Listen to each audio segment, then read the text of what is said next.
Noon pa man, may isang punso sa gilid ng kagubatan. Tahimik ito, tila walang buhay. Ngunit sa ilalim ng lupang iyon, naroon ang nuno, tagapagbantay ng kalikasan. Tuwing gabi, lumalabas siya upang tiyaking nirerespeto ang kanyang tirahan. Isang araw, may dumaan na lalaki. Pagod, galit, at walang pakialam sa paligid. Hindi niya alam, ang kanyang tatapakan ay banal.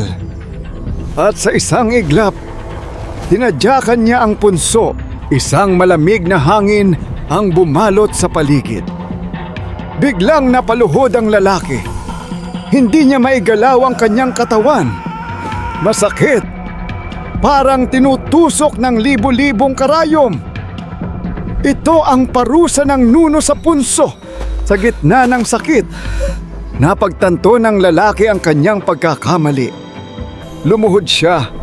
Humingi ng tawad. Buong puso. Tabi-tabi po. Makikiraan. Unti-unting nawala ang sakit. Ngunit hindi ang aral.